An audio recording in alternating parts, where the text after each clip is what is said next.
Hello प्यारे students, आज की वीडियो में आपका स्वागत है। आज की वीडियो में बात करने वाले हैं assertion reason.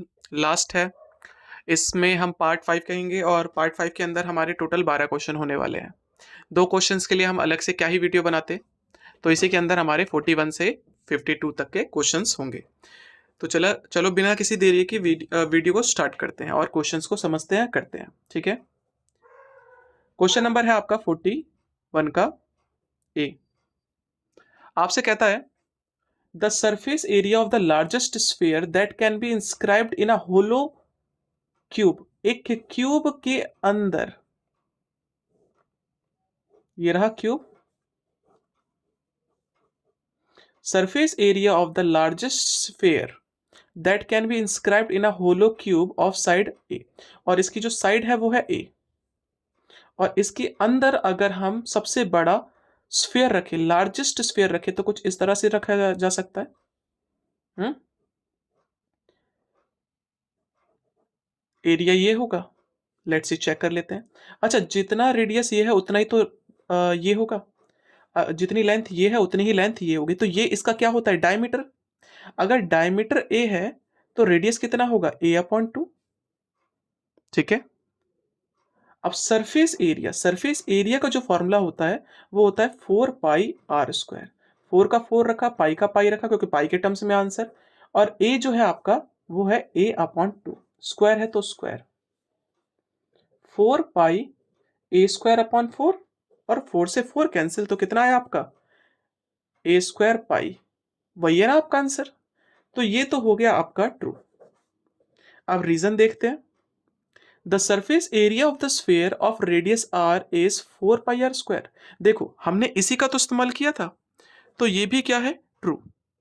Surface area of sphere का फॉर्मूला होता है 4 पाई r स्क्वायर, और इसका यूज भी किया हमने, और इसकी वजह से इसको एक्सप्लेन भी किया। तो ऑप्शन नंबर जो ए होगा वो करेक्ट होगा। ठीक है, चलिए अगला क्वेश्चन करते हैं। अगला क्वेश्चन है आपके सामने।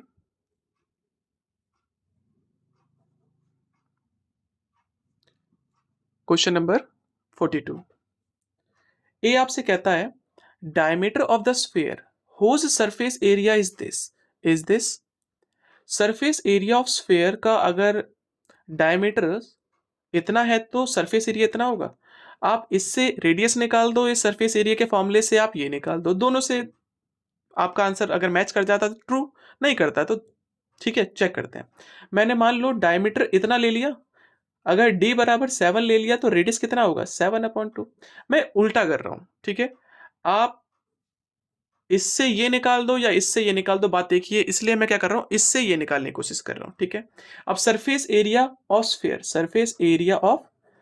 स्फेयर का जो फॉर्मूला होता है अभी हमने पीछे किया था, वो होता है 4 पाई r स्क्वायर। 4 का 4 रखा, पाई बराबर होता है 22/7, और रेडियस कितना है 7/2, इंटू 7/2 लिख दे। इससे ये कैंसिल, इसको इससे कैंसिल किया तो 2, 2 से 2 कैंसिल। अब अगर मैं इसको इससे मल्टीप्लाई करूंगा तो 154 सेंटीमीटर स्क्वायर आएगा। बट यहां पर आंसर क्या है, तो ये हो गया आपका फॉल्स। और जब ये फॉल्स है तो दूसरा देखना भी नहीं है आपको, वो भी आपका क्या होगा, वो तो ट्रू होगा, क्योंकि पहला फॉल्स और दूसरा ट्रू। कौन सा ऑप्शन होता है, डी। ठीक है, चेक कर सकते हैं चाहे तो। The surface area of sphere क्या होता है, तो इसने ट्रू बोला ना, ये क्या बोला इसने, ट्रू। तो ये ऑप्शन नंबर होगा डी, क्योंकि ये फॉल्स हो गया और ये ट्रू हो गया, तो हमें आगे कुछ बताना ही नहीं होता। करते हैं अगले क्वेश्चन को, क्वेश्चन नंबर 43। अब 43 जो है आपका वो है the length of diagonal of cube.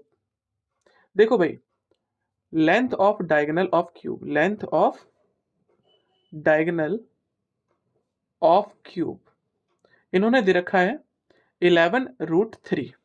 ठीक है, और इसका फॉर्मूला भी होता है, याद रखना, डायगोनल ऑफ क्यूब का जो फॉर्मूला होता है ना वो होता है a√3 इज इक्वल टू √3 से √3 कैंसिल, तो एक ही वैल्यू आ गई 11। तो इसका जो वॉल्यूम होगा वो ये होगा। वॉल्यूम ऑफ क्यूब का भी फॉर्मूला होता है, क्या होता है, a की पावर 3, यह है 11 की पावर 3, तो 1331 होगा। तो ये तो हो गया, इसने ट्रू कहा। अब रीजन जो है वो आपसे क्या कहता है देखते हैं। Volume of cube is equal to a cube. Volume of cube का फॉर्मूला ए क्यूब होता है, बिल्कुल होता है। तो ये भी ट्रू कह रहा है। क्या कह रहा है? ट्रू। और कहते हैं भाई इस फॉर्मूले का यूज किया है हमें इस निकालने में, तो यहां पर ये हो जाएगा length of volume of cube is this if its volume is this. Okay भाई, यहां पर ना एक थोड़ा सा मिस्टेक है। यहां पर ये दे रखा था, इसके बाद हम क्या निकालते? वैसे कहा जाए तो हम इसका यूज कर रहे हैं, ऐसा कोई मना नहीं है। तो यहां पर ऑप्शन नंबर मैं ए लिखूंगा। ठीक है, यहां पर हमने चेक किया कि हमारा आंसर क्या है। तो हमारा आंसर जो है वो बुक में बी दे रखा है। तो बी मैं लिखूंगा नहीं, क्योंकि हमने देखो इसकी वजह से साइड निकाली थी भाई। अगर मुझे ये भी दे रखा है तो मुझे ए निकालना पड़ेगा। ठीक है, ये भी दे रखा है तो मुझे ए निकालना पड़ेगा, और ए के लिए हमें यही तो फॉर्मूला लगाना पड़ेगा। और जब ए आएगा तब हम वॉल्यूम डायगोनल का फॉर्मूला लगा सकते हैं।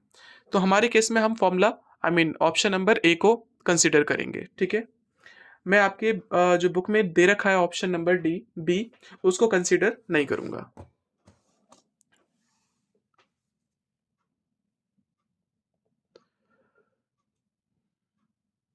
बढ़ते हैं अपने अगले क्वेश्चन पे। आपका ए कहता है height of the largest right circular cone that can be cut out of a cube whose volume is this. एक क्यूब है,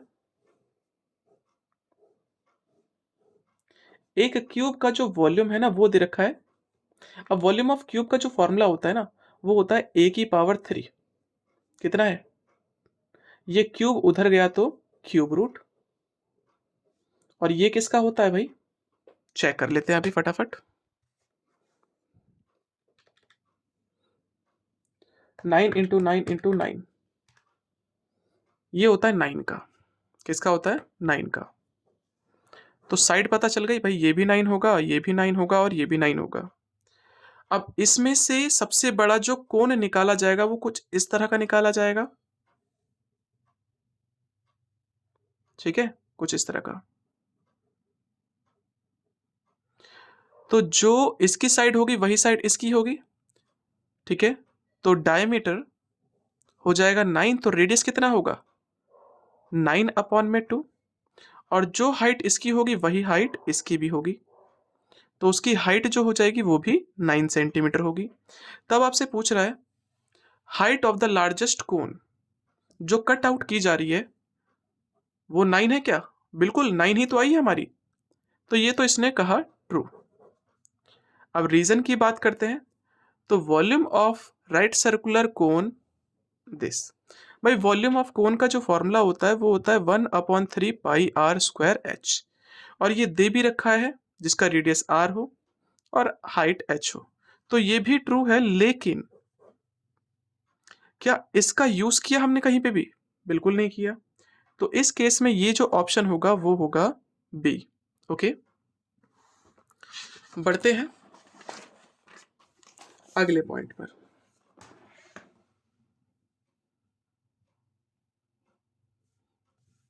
अगला है ए, if the mean and the median of distribution are this and this respectively then its mode is this। अगर mean और median दे रखा है तो, और भाई सबसे पहले जब भी दो चीजें देती है ना तो इनके बीच में रिलेशन होता है, और वो रिलेशन यहां पर दे रखा है। Mode is equal to 3 median minus 2 mean. इसकी वजह से आप मोड निकाल सकते हो। चेक कर लेते हैं। तो मतलब ये तो भाई ट्रू है पहली चीज। मोड कितना दे रखा है? चलो मोड निकालना है। 3 का 3, मीडियन नहीं पता, -2। मीन कितना है आपका? मीन है 179, सॉरी मीन है तो मीन की जगह पे रखेंगे 169, और मीडियन है 170 तो यहाँ पर रखेंगे 170। 3 का मल्टीप्लाई कर दो, 17×3 = 51, और इसका मल्टीप्लाई कर देंगे 170 इंटू 3, ठीक है, 169 इंटू 2, तो ये तो आपका आ गया 338, और माइनस कर देते हैं 510 में से, माइनस कर दिया 510 में से 172, तो 172 ही तो है मोड, है ना। तो ये तो इसने क्या कहा, ट्रू, और ये फॉर्मूला ही तो लगाया हमने एग्जैक्टली, तो ये भी ट्रू है, और इसका यूज किया इसको प्रूफ करने के लिए, तो ऑप्शन नंबर जो है वो ए बनेगा। ठीक है, बढ़ते हैं हम अगले पोर्शन पे।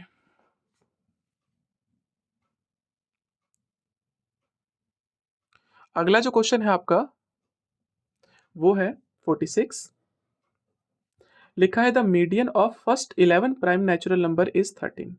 मीडियन की बात कर रहे हैं, देखो पहले प्राइम नंबर 2, 3, प्राइम नंबर वो नंबर होते हैं जिनके दो ही फैक्टर होते हैं सिर्फ, और ये स्टार्ट होता है 2, 3, 5, 7, 11, 13, 17, 19, 1 2 3 4 5 6 7 8, फिर 23, 29 और 31, 1 2 3 4 5 6 7 8 9 10 11। ठीक है, अब इसका मीडियन निकालना, भाई मीडियन निकालने का बहुत इजी तरीका बता रहे हैं हम। ठीक है, एंड से एंड को कट करो,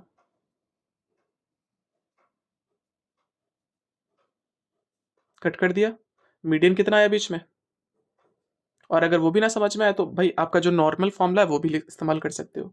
वो फॉर्मूला है आपका नंबर ऑफ टर्म्स, देखते हैं क्या देखते हैं, नंबर ऑफ टर्म्स, जिसे हम एन से रिप्रेजेंट करते हैं, वो कितने हैं टोटल 11, और 11 को कहते हैं ऑड, और जब भी ऑड होता है तो मीडियन का जो फॉर्मूला होता है वो होता है n plus 1 upon tooth term, tooth term, तो 11 प्लस 1 अपॉन में टूथ टर्म कितना हो जाएगा, 12 अपॉन में टूथ टर्म, और कट किया तो ये हो गया आपका सिक्स्थ टर्म, और सिक्स्थ टर्म देखो कैलकुलेट करो, 1 2 3 4 5 6, कितना आया 13। तो इजी वे में पेपर में करना है तो आप क्या कर सकते हो, एंड से एंड कट करते हुए आओ, अगर मान लो इवन नंबर है तो दो नंबर आ जाएंगे, तो उस केस में क्या करना है, तो दोनों को प्लस करो और 2 से डिवाइड कर दो। ठीक है, तो ये तो इसने ट्रू कहा ए, और आर जो है आपका वो कहता है मीडियन का आपने ये वाला फॉर्मूला यूज किया था ऑड के लिए, बिल्कुल किया था, है ना, चेक कर लो, यहाँ पर मैंने वो करके भी दिखाया था, तो ये भी ट्रू है, और इसका यूज भी किया इसको प्रूफ करने के लिए या फाइंड आउट करने के लिए, तो ये जो ऑप्शन हो गया आपका ऑप्शन नंबर ए हो गया। ठीक है, बढ़ते हैं अपने अगले पोर्शन पे 47 पे। अब 47 आपसे कहता है a, the difference between mode and median is 12 if the difference of median and mean will be this, difference of mode and median is this। ठीक है, मोड एंड मीडियन का डिफरेंस जो है वो है 12। ठीक है, इफ द डिफरेंस, अगर डिफरेंस मीडियन एंड मीन का 6 हो तो, ठीक है भाई करके देख लेते हैं, यहां पर अगर इसका डिफरेंस इतना है तो उसका डिफरेंस इतना होगा, चेक करना है हमें, लेट्स सी चेक कर लेते हैं। हमने मान लिया कि हमारा जो आंसर आएगा ना मीन का वो ज्यादा आएगा फॉर एग्जांपल के लिए। ठीक है, तो हमने यहां लिख दिया मीन माइनस मीडियन, कितना दे रखा है 6, और अगर ये दे रखा है तो मीन बराबर क्या होगा 6 प्लस मीडियन, और उसे रखेंगे हम इस वाले फॉर्मूले, क्योंकि ये भी फॉर्मूला मेन होता है आपका, तो 3 median is equal to mode, mode तो हमें नहीं पता, प्लस 2, और मीन कितना है 6 प्लस मीडियन, तो 3 median is equal to mode, इसको सॉल्व किया तो ये हो गया आपका 12, और सॉल्व किया यहाँ पर सॉल्व किया तो इसका मल्टीप्लाई से किया तो 2 मीडियन। ठीक है, अब एक काम करेंगे, 12 को छोड़कर बाकी सबको भेज देंगे, तो 3 मीडियन माइनस 2 मीडियन, ये भी उधर गया तो ये मोड हो गया, इज इक्वल टू 12। इसको इससे माइनस किया तो median minus mode is equal to 12 आ गया। और वही तो बोला है, difference between mode and median का जो डिफरेंस है वो 12 आ रहा है क्या? मीडियन और मोड का जो डिफरेंस आ रहा है, डिफरेंस का मतलब होता है माइनस, वो 12 आ रहा है क्या? तो ये तो है भाई ट्रू, और इसी का तो यूज किया इसको प्रूव करने के लिए, तो ये भी आपका ट्रू था।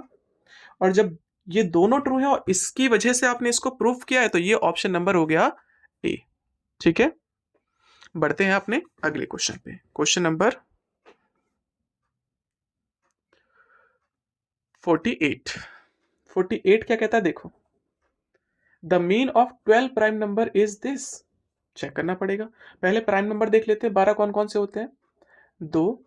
और मीन का सीधा फॉर्मूला जो होता है याद रखना, वो भी कर देंगे, मीन इज इक्वल टू,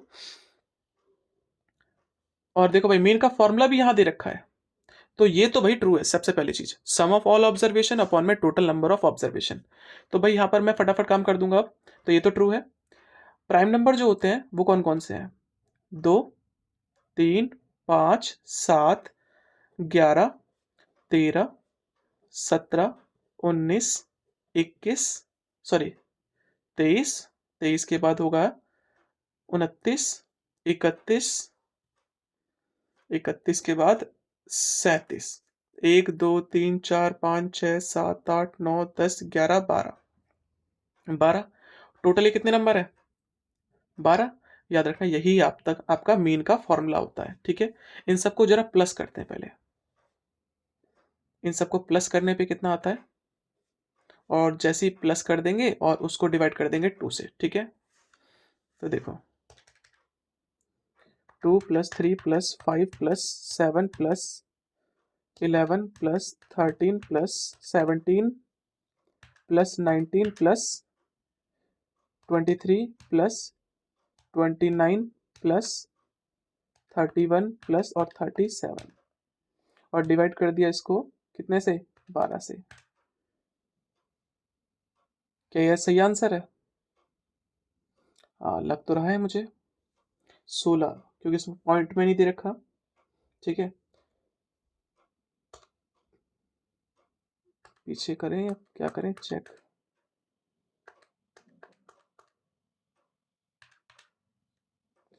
देखो भाई 16.4166 आ रहा है, चेक कर लेते हैं। अगर मैं इसको इससे डिवाइड दूंगा, ये आंसर नहीं आया तो मेरा गलत है। 5 को डिवाइड दिया हमने 12 से, बिल्कुल सही आ रहा है, मतलब ये तो है भाई ट्रू।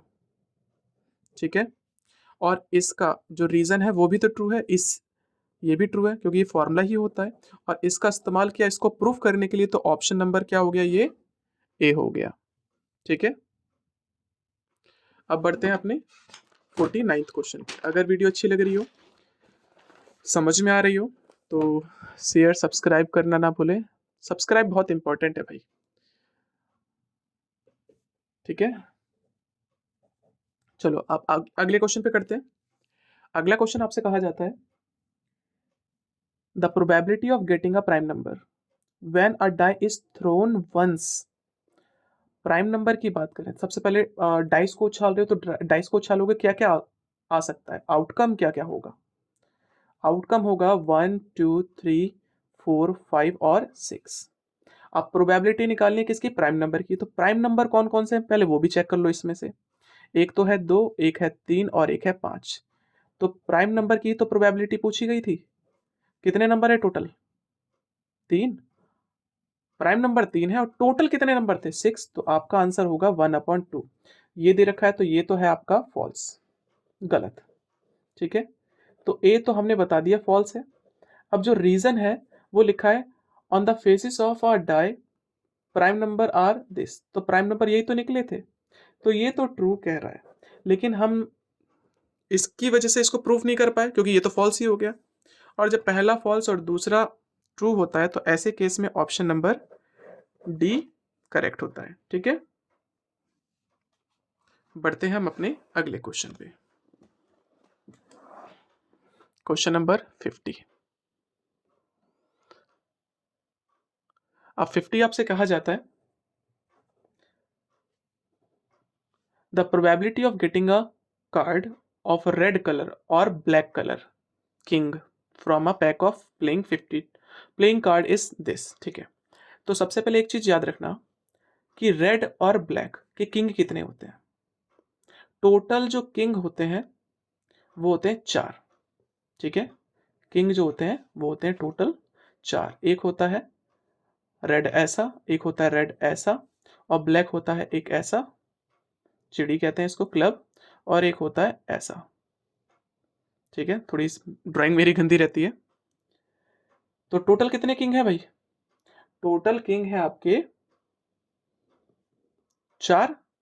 अब कहता है probability of getting a card of red, red colour का हो और ब्लैक किंग हो। ठीक है, तो टोटल रेड कलर के कार्ड कितने होते हैं ये भी काउंट करेंगे हम। देखो भाई, ये थोड़ा सा ना अलग पार्ट का हो गया। रेड और ब्लैक, रेड के भी होते हैं 26 कार्ड और ब्लैक के भी होते हैं 26 कार्ड। तो रेड के तो हमें सारे लेने हैं, और इस सारे के अंदर ये 2 जो किंग है ये भी आ गए। तो एक्स्ट्रा कितने पत्ते और लोगे आप? सिर्फ 2 पत्ते, जो कि ब्लैक किंग हो। तो 26 प्लस 2 हो गए 28। और टोटल जो कार्ड होते हैं वो हमेशा नीचे आता है। टोटल कार्ड जो होता है वो हमेशा नीचे आता है, और नीचे कितना आएगा फिर? 52।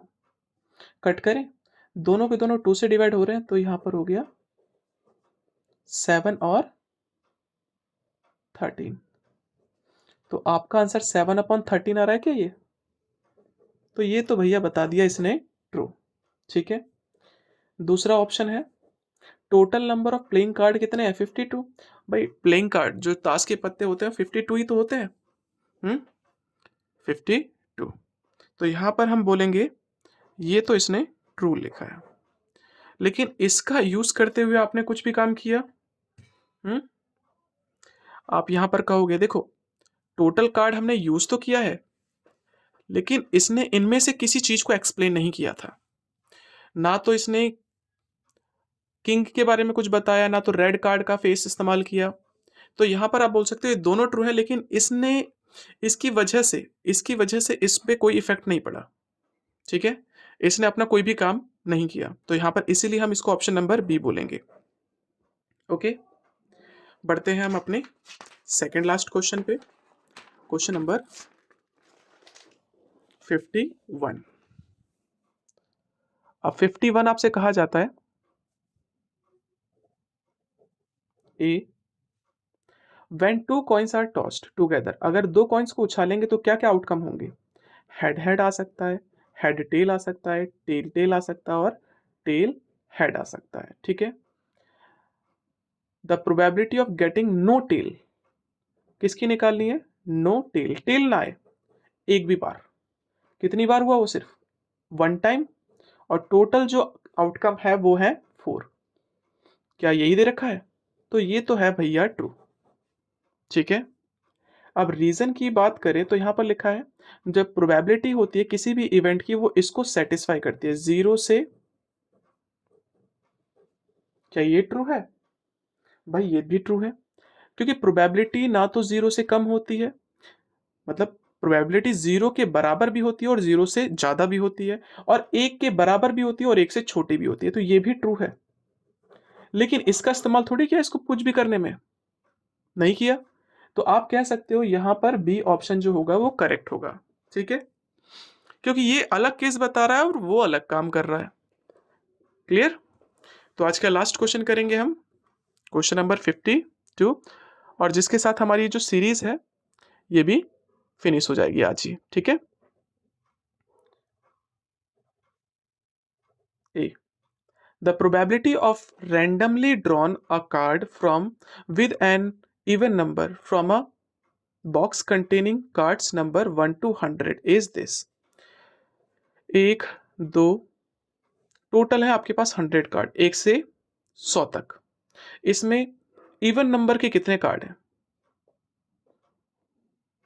इवन नंबर के कार्ड भाई 1 से 100 तक में कोई भी बच्चा बता सकता है, सर 50 तो होंगे इवन नंबर और 50 होंगे ऑड नंबर। ठीक है कि नहीं? 1 से 100 तक में, और बाकी अगर आपको निकालना चाहो तो एपी से भी निकाल सकते हो कि कितने नंबर होंगे इवन नंबर। उसके लिए आप क्या करोगे, इवन नंबर कहाँ से स्टार्ट होंगे, 2, 4, 6 और लास्ट का नंबर होगा 100। तो इसमें ए पता चल गया आपको 2, और डी पता चल गया आपको 2, और ये जो है आपका एन हो जाएगा, जिसकी वजह से आप एन निकाल सकते हो। ठीक है, तो वो हमें पता है कितना निकलेगा, 50। कितना आएगा, एन, एन आएगा 50। तो उस इवन नंबर की प्रोबेबिलिटी, किसकी, इवन नंबर की जो प्रोबेबिलिटी होगी वो होगी 50 अपॉन में 100। तो ये आपका आंसर आ गया 1 अपॉन में 2। ओके, तो ये इसने ट्रू बोला था। क्या बोला था इसने, ट्रू बोला था। और हम रीजन की बात करते हैं अब। रीजन में बोला है प्रोबेबिलिटी ऑफ इवेंट। प्रोबेबिलिटी का जो फॉर्मूला होता है, यही फॉर्मूला होता है number of favourable outcome upon में टोटल नंबर ऑफ आउटकम। ठीक है, तो ये भी इसने ट्रू कहा। और एग्जैक्टली प्रोबेबिलिटी में हर जगह ये फॉर्मूला इस्तेमाल होता है, क्योंकि कहीं ना कहीं मैंने ये वाला फॉर्मूला यहीं पे इस्तेमाल किया है, फेवरेबल आउटकम अपॉन में टोटल नंबर ऑफ आउटकम। ठीक है, तो इसकी वजह से हमने इसको एक्सप्लेन भी किया है। तो यहां पर ऑप्शन नंबर ए जो होगा वो करेक्ट होगा। तो आज की वीडियो में इतना ही। अगर वीडियो अच्छी लग रही हो और यहां तक आप पहुंचे हो तो सब्सक्राइब करना ना भूलें। ठीक है, चलिए धन्यवाद। आपके लिए हम इतने मेहनत करते हैं, आप भी थोड़ा सा एक मेहनत करें सब्सक्राइब करके।